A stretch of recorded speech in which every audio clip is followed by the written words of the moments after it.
vuelta en hoy mismo, la Super 7. Vamos con nuestro entrevistado de la mañana, el señor Luis Reyes Santos, economista y ex director de presupuesto, ¿verdad, don Luis? Así es, Joan. Sí, vamos a hablar de economía, vamos a hablar con lo que saben de economía. Mayovanex va a estar más orientado ahora con don Luis, explicándonos y hablándonos de aumento de sueldo, de inflación, de crecimiento económico, de las proyecciones y de los números presentados por el Banco Central de la República Dominicana. Don Luis, buenos días, bienvenido a hoy mismo a la Super 7. Buenos días, un placer como siempre estar con ustedes. Doctor, de entrada, lo voy a aprovechar. Sí. ¿Por qué el PLD y la oposición dice que el PRM ha tomado préstamo más que ningún otro gobierno? Préstamo de que sé cuánto, 20 y pico, 25, 26 millones de dólares. 1.000 millones. 1.000 millones de dólares. ¿Dónde se ha ido ese dinero? Esa es una buena pregunta, ¿eh? No es primero, digamos, vamos a responder la primera parte de la pregunta. Sí. Excluyendo el Banco Central, la deuda del Banco Central,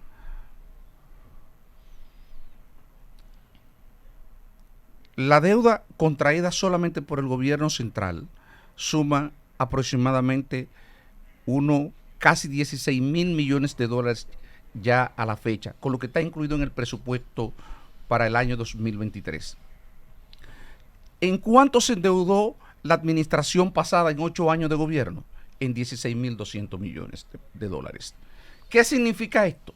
Estamos hablando entonces que al cierre del año nosotros vamos a tener un gobierno que se está endeudando a un ritmo de 400 y pico de millones de dólares mensuales, con un agravante. ¿Dónde está el legado? ¿Con qué vamos a repagar esa deuda? Recordemos que estamos tomando préstamos de largo plazo, a 10, 20 años, y que nosotros le vamos a dejar a las futuras generaciones ese peso de la deuda sin que haya, digamos, las inversiones correspondientes que coadyuven, que los ayude a pagar esas obligaciones. Entonces, de esa manera estamos actuando de una forma no responsable y, si se quiere, en economía se utiliza un término y es que se presupone que debería haber una cierta equidad intergeneracional. O sea, entre generaciones yo debería distribuir la carga.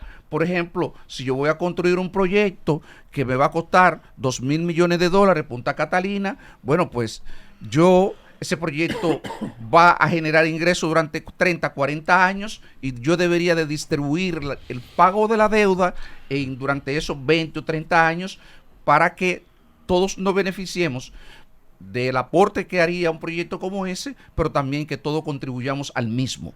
Entonces, el problema que está generando el gobierno es que a largo plazo no está dejando, porque sus inversiones son las más bajas que ha tenido gobierno alguno durante los últimos, que posiblemente 50 años, y en ese escenario lo que uno presume es que cualquier administración de gobierno va a tener dificultad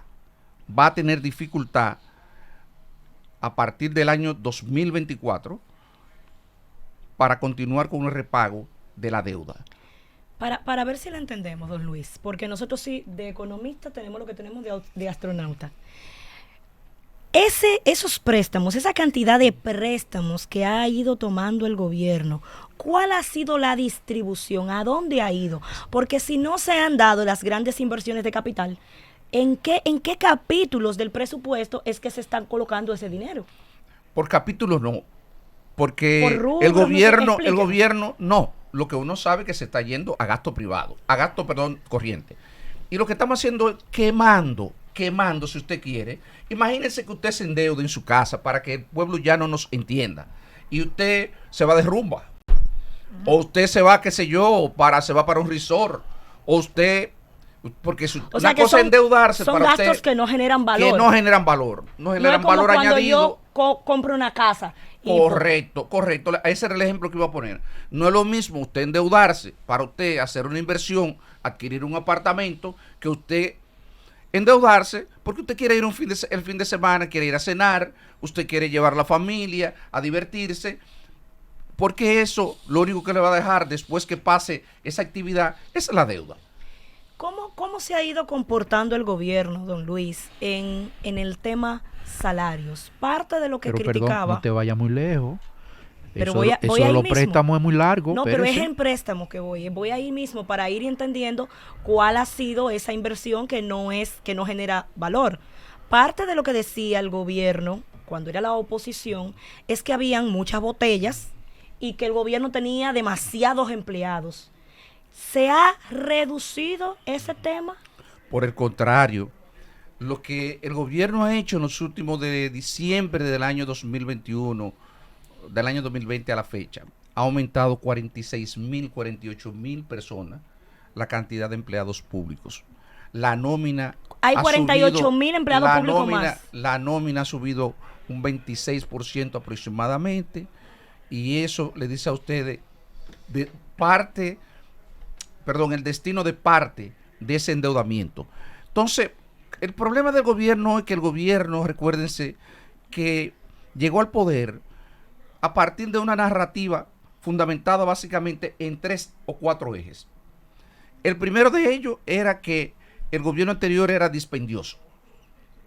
O sea, que el gobierno anterior tenía adicción por el endeudamiento y que el gasto público era de mala calidad. Además de eso, Punta Catalina era un proyecto fallido. Sí, sí. Y esas 4 cosas, básicamente, sobre esa narrativa, el gobierno accedió al poder. Y ha terminado teniendo mayor vocación de endeudamiento que el gobierno anterior, teniendo mayor cantidad de empleados que el gobierno anterior, más dispendio. Nadie habla de la calidad del gasto. Ustedes se recuerdan del 3% que el gobierno se iba a ahorrar cuando llegara al poder, porque la administración anterior era dispendiosa. ¿Y cuánto se ha ahorrado? ¿Y cuánto realmente se ha endeudado? Profesor. Entonces ahí es donde el gobierno termina poniendo de manifiesto no solamente que se fundamentó en lo que era un discurso que no tenía fundamento, y que hoy día se está revirtiendo en contra de él. ¿Por qué yo digo eso y no hay un ministro que salga y me desmienta? Mire, doctor ¿Por qué Luis, yo digo eso y no hay un funcionario que se atreva a desmentirme? ¿Por Sí. qué? Porque todos ustedes fueron testigos. ¿Dónde está el ahorro del 3%? ¿Dónde está la calidad del gasto? Si la inversión es la más baja de cualquier gobierno que nosotros podamos recordar, ¿cuál Luis, es el nivel de endeudamiento? Don Luis, antes- y el COVID y la guerra Ucrania-Rusia, ¿qué impacto puede haber tenido en eso que usted señala? ¿En mayor endeudamiento, en menos calidad del gasto? ¿Cómo podemos ver esa realidad económica que usted señala de cara a esos eventos tan extraordinarios? Primero, Porque esa es la excusa, ¿no?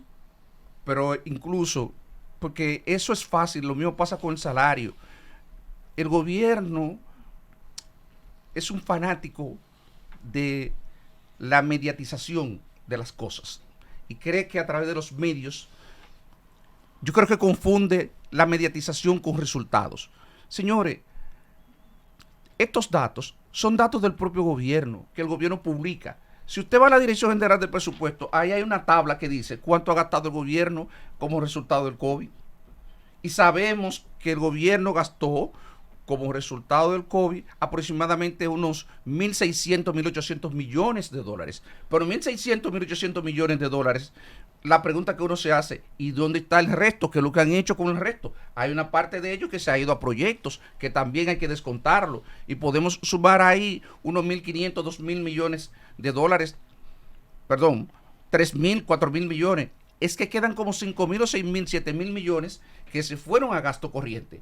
Y por eso es que nosotros le preguntamos, y no ha habido un solo funcionario del gobierno que haga la distribución y diga que es una responsabilidad en términos de transparencia. El destino de este endeudamiento ha sido este objeto del gasto. Tal como usted preguntaba. Este es el destino de este endeudamiento.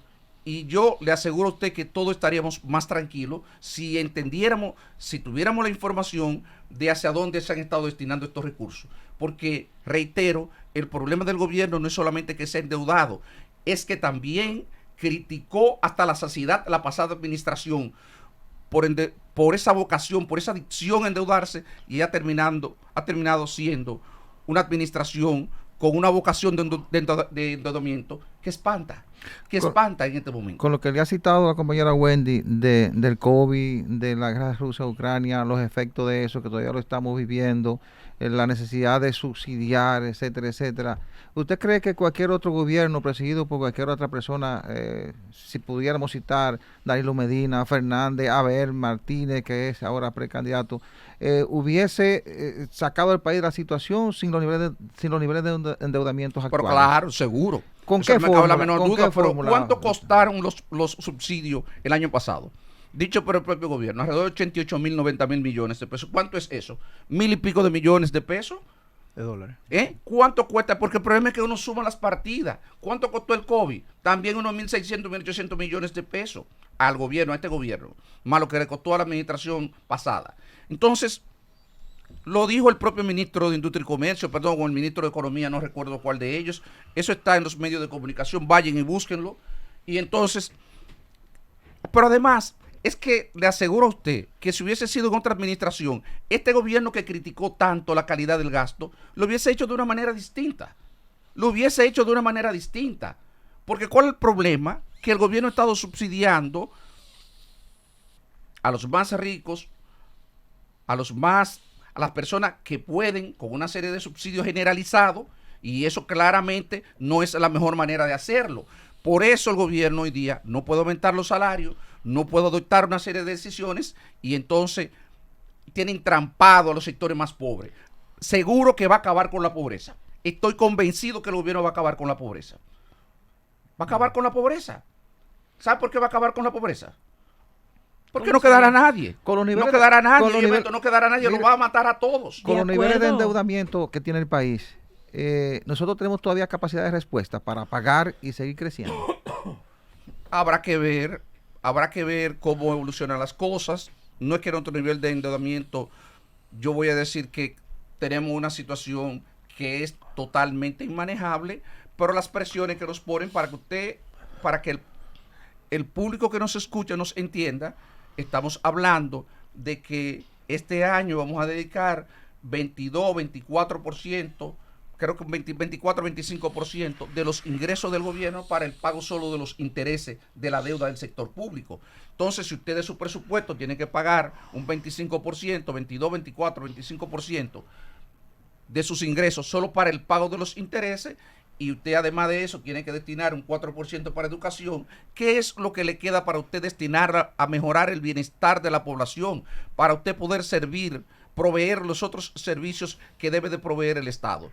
Lo que queda es muy poco, y ese es el problema donde terminamos entrampados con el problema del endeudamiento. De acuerdo a unos datos colocados por un colega suyo economista y compañero de partido, Juan Ariel Jiménez, en un comparativo que está en su Twitter, de los gastos del 2019 versus el 2022, se establece que, por ejemplo, en el gasto de la presidencia y del DICON en publicidad, en el 19 eran 1.300.000 pesos aproximados, mientras que en el 2022 fueron 6.000 millones y tantos. Bueno, eso vimos en una modificación presupuestaria el año pasado, que se transfirieron 4.000 millones al DICON. ¿Ustedes recuerdan eso? Publicidad. ¿Ustedes recuerdan para qué? Para fines de publicidad, porque este es un gobierno que tiene vocación de gastar en publicidad, porque entiende que a través de los medios y no de las realizaciones es que se va a mejorar el bienestar de la población. Que era la misma crítica que le hacían al PLD. Exactamente. Pero el tema es que terminamos, que en este caso se ha terminado, como se evidencia en los datos que acaban de aportar, que se está gastando aproximadamente 3-4 veces más en medios de comunicación que lo que se gastaba en la administración pasada. Don Luis, ¿y cuál sería la receta? ¿Cómo nos sentaríamos nosotros a mejorar estos indicadores, continuar con el crecimiento económico que siempre ha tenido la República Dominicana y que eso por fin empiece a desparramarse hacia abajo? ¿Qué cambios tendría que hacer la administración actual para que eso sea una realidad? Mire, yo le voy a decir algo. déjame entrar ahora, vamos a entrar en materia, con el tema en cualquier sociedad, el salario es la forma a través del cual, digamos, el mecanismo fundamental a través del cual se redistribuye la riqueza. Usted va a cualquier país del mundo y en sentido general el salario es el instrumento por excelencia a través del cual se hace la redistribución de la riqueza. En el día de ayer, y otra vez volvemos a esto, el gobierno anuncia de que le ha aumentado 19% el salario mínimo a la clase trabajadora. Y uno ve esto en primera plana. Cuando se va al cuerpo de la información, uno dice, pero es verdad que el gobierno piensa que le va a tomar el pelo a uno. Es posible que el gobierno llegue a estos niveles de burlas con estas cosas, con estas afirmaciones. Pero ¿a qué usted se refiere específicamente con eso? O sea, porque el aumento es real. No, ahí es No, donde viene, o sea, no es real. Ajá, ¿por qué no es real el aumento? No es real el aumento porque ya hay 13.80 acumulado de inflación desde el último aumento a la fecha. Pero entonces, casi si nunca, usted aumenta, pero si usted perdón, va a aumentar don un 14, un 15%. Pero perdón, don Luis, casi nunca ningún gobierno, los aumentos de sueldo que se han hecho históricamente, nunca ha sido comparado o igualado con el nivel de porcentaje de inflación. No. O sea, eso no lo ha hecho ningún gobierno nunca. Quise traer este gráfico, Vamos a una ver. pena que no lo tengan aquí, míreme, que no podamos verlo, pero usted puede verlo aquí. Vamos a ver, sí. Míreme, No, mire, pero mire. dígalo sí, para que la gente lo Míreme, escuche. para que la gente lo Sí, escuche. sí. Este gráfico lo traje precisamente por eso. Ajá, diga- porque hace un tiempo que estuve trabajándolo. Mire. A partir de la crisis del año 2008-2009, hubo una caída en el salario real. Nosotros venimos arrastrando un problema severo estructural en el salario real. Lo primero es que cuando hablamos de aumento salarial, hay que hablar de aumento salarial en términos reales, es decir, descontado la inflación. Porque si usted no descuenta la inflación, entonces usted lo que está haciendo es que está reponiendo la pérdida de poder de compra, que es lo que ha hecho el gobierno. Por eso yo digo, eso es una burla decir que usted aumentó un 19%, si la inflación fue 13.8 y usted aumentó un 15%, usted en términos reales está aumentando el salario en 1.2%. Cuando me refiero al aumento del salario, me estoy refiriendo al primer quintil de la población, que es básicamente el que se beneficia del salario mínimo. No estamos refiriendo a la pequeña y a la microempresa, básicamente, que son las que mayormente son afectadas por esos niveles salariales. Porque sabemos que la gran empresa tiene niveles de salarios muy por encima de esto. Y el primer y el segundo quintil. El primer y el segundo quintil tienen un costo, la canasta familiar, más o menos de 30,000 pesos promedio, 29,800, el promedio de los dos quintiles. Y los niveles salariales son de 12,000 y tanto, 12,800, 12,900 millones, la pequeña empresa, y la microempresa todavía menos. Entonces ellos han tenido una inflación de 13%. Y usted le corrige prácticamente el 13% más 1%. Lo está dejando en niveles de ingreso de menos de 14,000 pesos. Con una canasta que vale más del doble de eso. De hecho, el mismo ministro de Trabajo reconocía que para la pequeña empresa ese salario permitía la compra del 57%, del equivalente al 57% de la canasta, pero no dijo que para la microempresa solamente era el 47%. Entonces, señores, yo le invito a que reflexionemos sobre esto por lo siguiente. Hay que entender lo que significa el salario mínimo. El salario mínimo tiene un componente ético. Refleja el aspiracional de una sociedad para acotar, para limitar las desigualdades. Para limitar la desigualdad. Para que aquellos sectores menos favorecidos no caigan en una situación de indigencia y eso ayude a mantener la gobernabilidad, la paz social, que es precondición para nosotros poder crecer, para nosotros poder seguir adelante, para seguir progresando como país. Entonces, ese componente ético es que nos obliga a reflexionar, a ver estos números con cuidado, con detenimiento y ver el impacto que tiene, porque todavía esto es más grave. Recordemos que en la ocasión anterior, el gobierno anunció que había hecho un aumento de 59% en el salario mínimo. ¿Ustedes recuerdan eso? Y que en promedio daba 24%. Y resulta que todavía no ha habido un funcionario que sea capaz de presentar el impacto de esos números. Todavía yo lo he demandado una y otra vez que presenten cuál fue el impacto del aumento del salario mínimo en la ocasión anterior. ¿Sabe por qué? Porque el gobierno hizo eso conjuntamente con una reclasificación de las empresas, y entonces muchas de las empresas que eran medianas cayeron como pequeña, y al caer como pequeña no tuvieron que hacer el reajuste salarial, y la grande, como tiene un salario que normalmente está por encima del que está establecido, tampoco tuvo que hacer ajustes salariales porque estaba por encima de ellos. Entonces, ¿en qué terminó eso? Que no hay estadísticas que avalen que hubo aumento en términos prácticos, en términos reales, de ese salario mínimo. Y la pregunta que yo me hago ahora de nuevo y le hago a los funcionarios del gobierno es, señores funcionarios, ya se hizo la clasificación de las empresas basada en los nuevos criterios para ustedes poder medir el impacto de esas cosas. Dejémonos de improvisar. Don Luis. Dejémonos de improvisar. Don Luis, de acuerdo. La Super 7.